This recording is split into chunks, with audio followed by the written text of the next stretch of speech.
It's another Tuesday. Today's gonna be a little different than other Tuesdays because I want it to be more me talking to you as like my friend versus just, some quick easy tips on a screen. A lot of what I'm gonna be saying, I can't really show you without taking a really long time. So I have a bunch of notes on my computer, just kind of talking points, and I just want to make this more of a discussion. So feel free to message me with any questions or if you have any extra tips or comments to add as well. So first thing to do when you're looking at booking a flight is to think about what's most important to you. Is it that you have certain dates that you need to travel? Obviously location. Are you flexible about where you go and you're going to let your price dictate? Or are you set on a certain place and you're going to just have a budget in mind?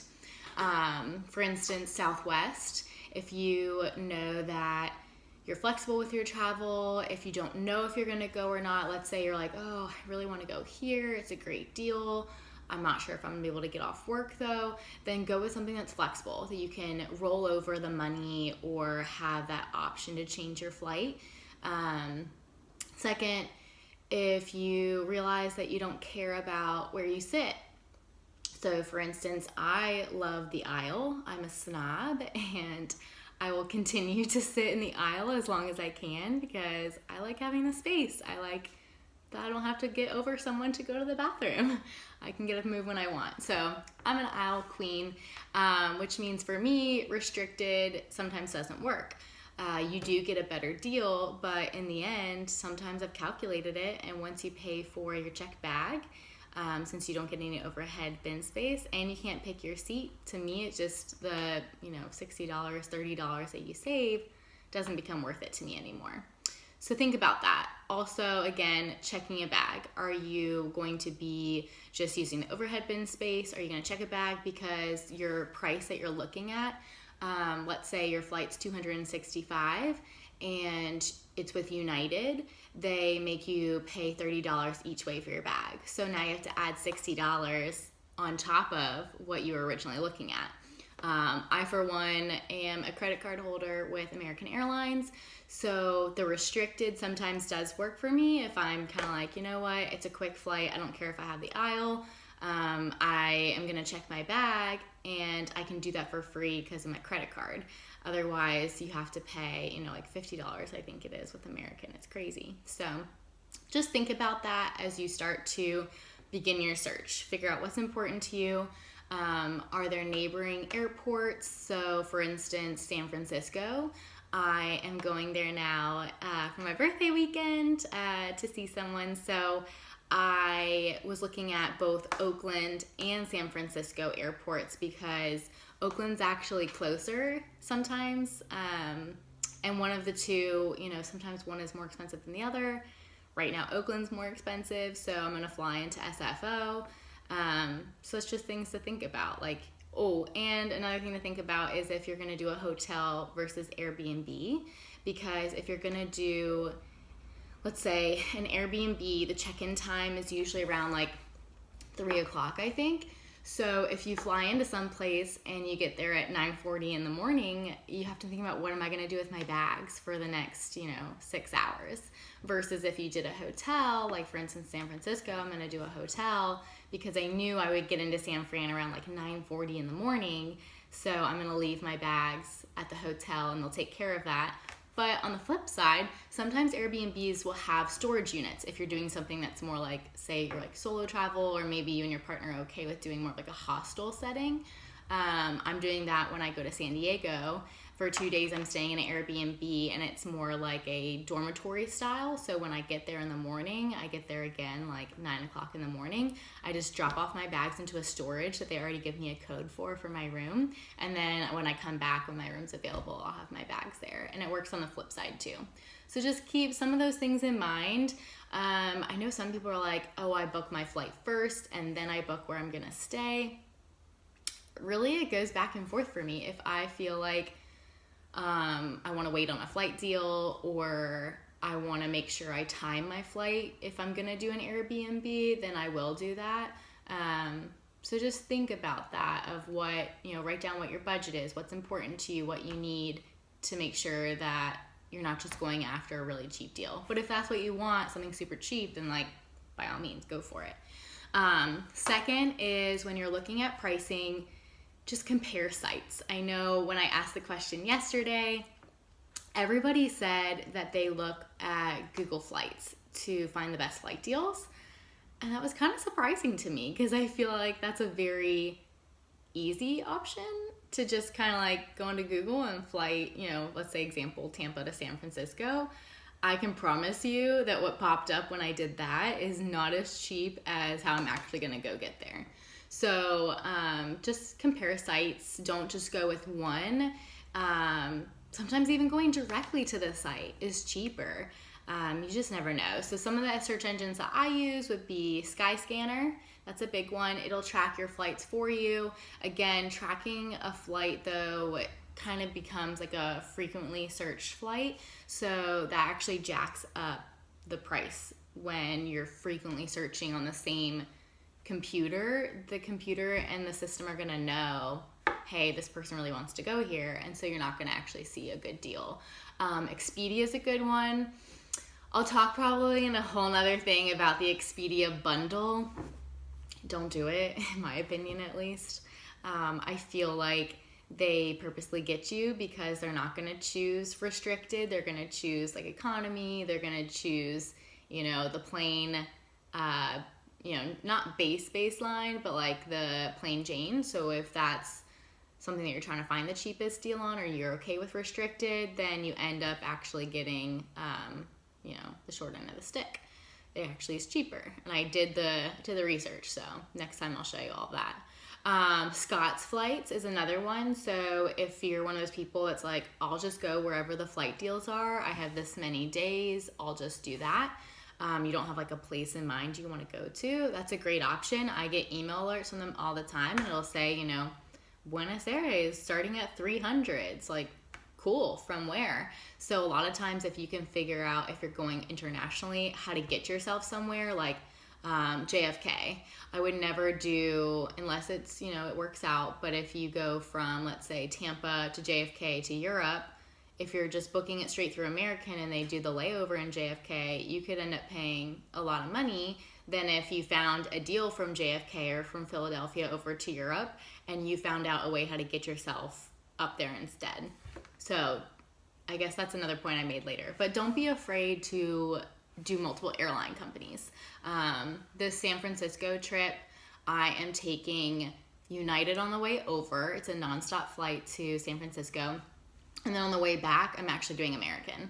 So sometimes the best deals are actually if you can kind of create your own schedule for yourself. And I know that takes more time and people don't want to do that, but I ended up saving myself a couple $100. So, I think your time's worth it for that much. Third example or third point I want to make is using miles. I think a lot of times when we're flying, we tend to just, again, if you're gravitating towards using a bunch of different airline companies, then you may not have enough stacked up with a certain company to use. But I have a credit card with American, like I said, so I get miles for each time I'm spending money on a purchase, whether it's for the airline or just separate purchases. So recently I did buy a flight with American, so I actually got 3 times the miles for that. So it can jack up pretty quickly if you're purchasing your flights a lot through a certain company. But just in general, let's say you're spending $2,000 a month on your credit card, well, that can add up really quickly to near $30,000, and then that gets you, a round trip around domestic United States. $60,000 to go elsewhere. And a lot of times when you sign up for a credit card, they'll give you a bonus. So you'll get, 60,000 bonus miles if you sign up and spend a certain amount within the first, 2 or 3 months. And that's great because then you can say, oh, well, there's my flight to, Peru and elsewhere. So for instance, with using the miles to get a deal, you don't have to do a round trip with miles, and miles, when you redeem them, all you pay is tax. So again, I'm going to use San Francisco because that's the most recent example, and I'm going there in a couple weeks. So I just did all, the last minute booking, which you would think, a last minute booking, I would not be able to find a good deal, but I'm actually flying over there for $270 total. Pretty good. So, and it's Memorial Day weekend, which is usually hundreds more. So what I did is I had miles. So it's 12.5 thousand miles to go one way was the deal, because I decided to take a red eye. And I know I've never actually taken one before, so some people are probably rolling their eyes if they have, like, girl, you're crazy. And maybe I am, but I would rather take a red eye after a trip. And it's okay if I'm tired after my trip because I've already been on vacation, than to not. So yeah, the 12.5 thousand was for the way back home. So I used those miles, and I only had to pay $5.60 out of my own pocket to redeem those. And I get 10% of those miles I'm using right back into my account after I go on the flight. So again, look at your credit card deals. Certain airlines will give you those little extra perks like that. And then on the way over, like I said, I'm doing United. So one-ways can sometimes be a lot more cost beneficial. Sometimes they're not. I mean, definitely do the research when you're, separating out airline companies, but that's how I was finding deals that even if I didn't use my miles, doing United over and American back was going to be like $450. And if I just did, one of those airline companies round trip with their schedule, it was going to be closer to $550, $600. And I'm going for $270. So cut that in half. So the way over was like $235. And then I'm doing restricted. I'm going to give up my aisle seat. So I'm doing restricted, and then I'm paying $30 for my checked bag. So since I'm going to be there for a couple of days, I wanted to check my bag. I just wanted more options of clothing since it's a little bit chillier. And on my way back with American, like I said, I don't have to pay for a checked bag. So yeah, the checked bag's like $30, the $230 for the flight. So yeah, around like $270 total for everything. So definitely utilize your miles when you're racking them up. There's a reason why you're spending money onto a mileage credit card. Some other little tips that I have. If you're going to be booking your flights, they say to book on Tuesdays or Wednesdays. Sometimes that's true, sometimes it's not. Again, if you're getting really close to your departure date, I would say anywhere within 3 months from your departure date, whatever you find is probably gonna stay around there, if not get higher, especially if there's demand. So for instance, Memorial Day weekend, 4th of July week, Labor Day weekend, any of those holidays, if there's a big event going on that weekend, for instance, if I wanted to fly to Charlotte and it was a Panthers football game to go see friends and whatnot, the price is already going to be jacked up because they know there's demand of people going into that city. So if the Super Bowl was happening in Tampa, Florida next year, which it is, a bunch of those flights are going to be jacked up that weekend. So even if you're not a football fan, let's say it was like a wrestling tournament and you wanted to go to Vegas that weekend, well, maybe look at the events going on. Even if it's something that doesn't interest you, it's going to jack up the price because the demand is there and people are coming into the city. Let's see here. I think I covered a lot of the big stuff. Again, restricted, yay or nay, make your own decision, but do read the fine print. Like I said, I did restricted for this flight over to San Francisco. I think I'm gonna regret it because it's a 5.5 hour flight and I'm gonna want that aisle space so I can get up and move around. But I knew in the end, let's say I was gonna do the non-restricted, it was gonna be closer to like $350, $400 for my flight. So I saved about $100, which I'm gonna use, towards other fun stuff. So again, think about what's a priority to you. And then this is just a quote that was given to me. If your number one goal is to get the best deals possible, the key is to let your flights dictate your destination and travel days instead of the other way around. Again, I know that's not realistic. For instance, for me, I know with my time off and my schedule that I needed to go Memorial Day weekend. I was going to take off Friday from work, but I needed to be back in the office on Tuesday. So that's why I planned my days around that, and that kind of dictated my flights as well. But let's say you have the flexibility and you can just kind of leisurely take those days, then great. Definitely go looking for those deals and make some more effort. And again, be flexible. That is like my number one motto of traveling, and just your scheduling too. I think that it's so easy to be like, okay, this is where we're going, this is what we're doing.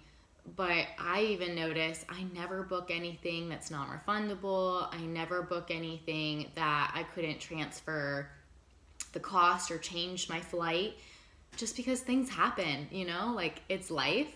And if you're trying to find the best deal, is it really the best deal if you have to cancel altogether and lose all that money? So that's everything that I have to say about flights. I know this was a long one. Yeah, if you want, I'm just going to post the notes and the stories, and then those that are interested or have more, questions, I'd be happy to do kind of like side stories about each of these examples or topics. So thanks for tuning in, and I hope that you found these helpful.